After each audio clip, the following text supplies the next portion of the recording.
Bonjour, en si peu de temps, on va parler donc des fibres.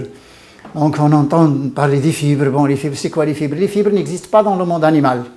Les fibres, c'est strictement végétal. Donc, et tous les végétaux donc, qui contiennent les fibres. Donc les céréales, les légumineuses, les fruits, les légumes, les feuilles vertes, les herbes, tout ce qui est végétal, ça contient des fibres. Les fibres n'existent pas chez le monde animal. Ils n'existent pas dans les viandes, ils n'existent pas dans le lait, pas dans les œufs, pas dans le poisson. Ils n'existent que dans le monde végétal. Et les fibres, il y a une partie des fibres qui est considérée comme phytoestrogène, comme la lignine, qui est transformée en lignane au niveau du sein. Et la lignane est transformée en entérolactone et entérodiol. Entérolactone, entérodiol. Donc ces deux choses-là, ils inhibent donc le cancer du sein et ils inhibent le cancer de la prostate. Ils sont considérés comme des phytoestrogènes, d'ailleurs la lignine. Et on a les fibres aussi solubles comme l'inuline et l'amidon qui protègent donc le côlon, le tube digestif. Donc l'amidon est décomposé lentement pour donner une bonne glycémie. Donc les gens qui prennent les céréales au petit déjeuner, donc ils ont une décomposition lente et ils auront une glycémie constante, une bonne glycémie. Donc ils n'auront pas en quelque sorte une migraine, un maux de tête. Et l'inuline qui est un polymère, donc l'inuline est un polymère de fructose.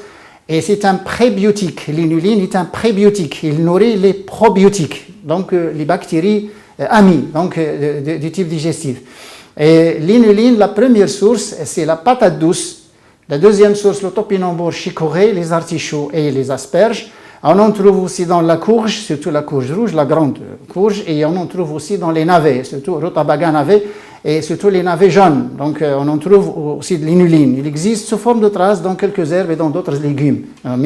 Mais sachez bien que la grande source, c'est les patates douces, le topinambour, la chicorée et les asperges avec les artichauts. Donc ça, surtout la patate douce. Et la patate douce, il n'y a pas d'amidon. Donc la pomme de terre, c'est l'amidon. La patate douce, c'est l'inuline, qui est un polymère de fructose. Et le fructose n'a pas besoin d'insuline. Donc il se métabolise dans le foie.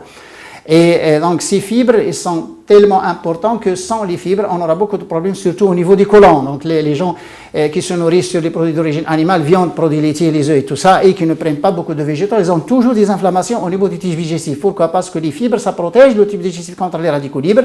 Et ça élimine, parce que ça facilite le transit digestif, et ça élimine les déchets solides qui s'accumulent d'ailleurs dans le tube digestif et surtout dans le côlon. Et quand ils durcissent, là, il y a un problème. Il y a un problème de constipation, un problème de fissure anale, etc., etc.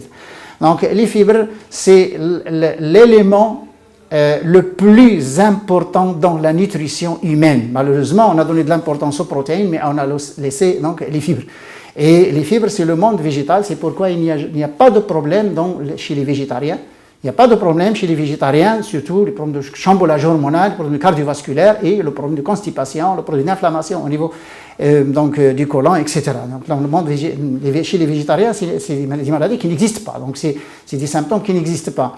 Donc, ayez en quelque 70 à 80% dans votre régime donc, de végétaux et vous n'aurez pas de problème. Donc, à un autre épisode et au revoir.